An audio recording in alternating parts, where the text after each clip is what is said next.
जालना शहर के मंठा रोड स्थित चौधरी नगर में शुक्रवार सुबह एक चोर द्वारा घर में घुसकर अलमारी में रखी 3 तोले सोने के जेवरात और 10,000 रुपए नकद चुराने की घटना सामने आई है। इस संबंध में जालना तालुका पुलिस स्टेशन में मामला दर्ज किया गया है। इस बीच तालुका जालना पुलिस के साथ फॉरेंसिक विशेषज्ञों की एक टीम घटनास्थल पर गई और पंचनामा तैयार किया।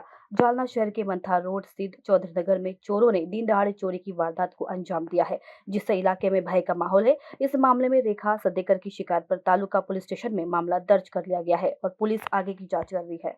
आणि काय आपल्या घरी चोर वगैरे झाले का? हां, माझं नाव राकेश प्रेमनाथ सदडेकर.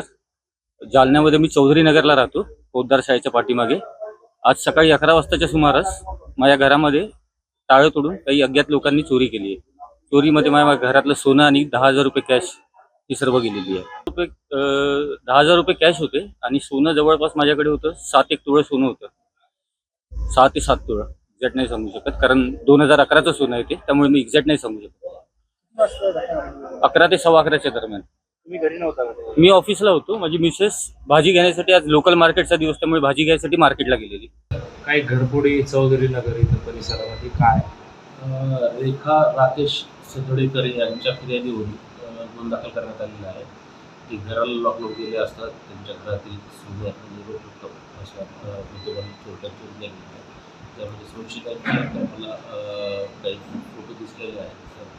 तपास चालू आहे. सदर गुन्ह्याचा तपास हेड कॉन्स्टेबल पवार यांनी करीत आहे.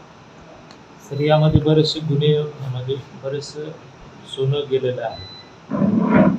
हो, त्यावर त्यांच्या फिर्यादीवरून त्यांच्या चेन, गळ्यातले चेन, मंगळसूत्र, अंगठ्या असा सोन्याचा मुद्देमाल गेलेला आहे आणि रोख 10,000 असे खूप मुद्देमाल चोरीला गेलेला आहे.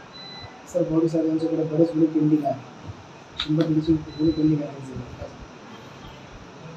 गुन्ह्याचं प्रमाण वाढत आहे, चालू आहे. त्यानुसार प्रेग्नन्सी पण वाढतच आहे. तपासी अंमलदारची कमतरता असल्या कारणाने हे होत आहे. तरी आपण गुन्हेगारीचा विषय नोंदणी करून घेतली आहे. India news T24 bureau report Jalna.